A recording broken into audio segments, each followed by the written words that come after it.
xilli waddankan ay ka socdaan gurmadyada kala duwan iyo dadaalada la doonayo in laga guulaysto cudurka coronaviruska kaasi oo aysan u kala harin shacabka iyo weliba dowladda waddankan Britain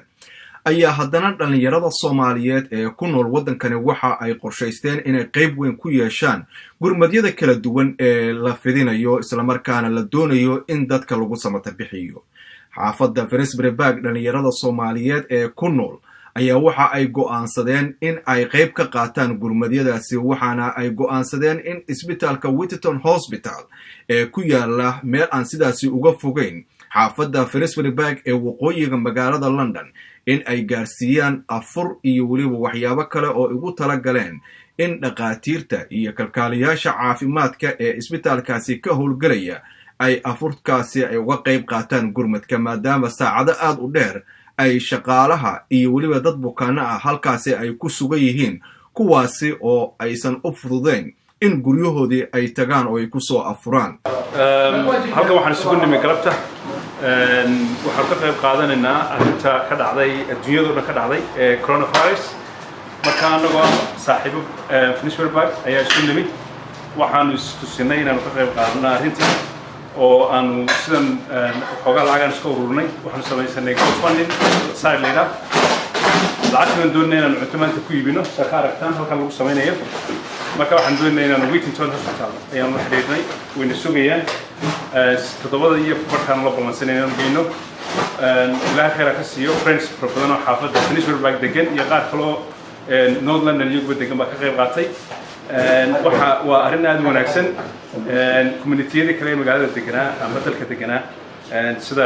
Turkiga Mongolia Hindida dhammaan ka wada qayb qaateen marka anaguna waxaan isku sinay inaan ka qayb qaadano marka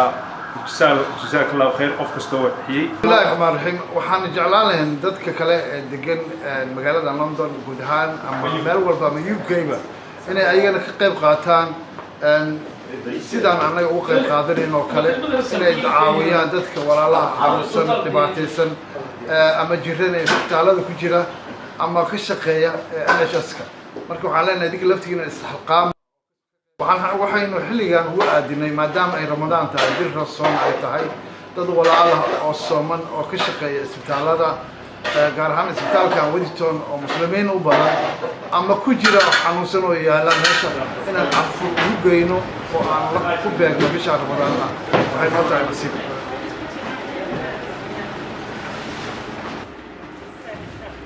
maamulka isbitaalka ayaa dhankooda waxa ay ka mahad celiyeen dadaalka ay bixinayaan dhalinyarada Soomaaliyeed iyo gurmadka ay gaarsiiyeen isbitaalka. Just like to say a huge thank you to Abdi and his friends and colleagues and wish everybody a Ramadan Mubarak because this means so much to our Muslim staff who are fasting at the moment and working really long hours and they will be so grateful for this lovely offer of food.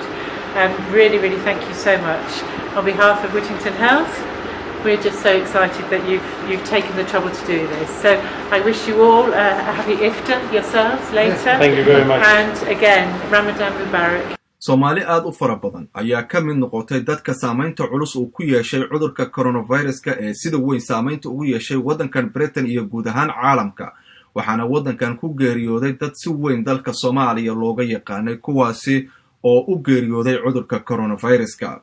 dadka Soomaaliyeed ayaa waxa ay wadaan dadaalo kala duwan oo ay doonayaan in ay qayb uga noqdaan gurmadyada kala duwan ee la bixinayo kuwaasi oo muujinaya in Soomaalidu ay ka dhex muuqdaan community-yada ku nool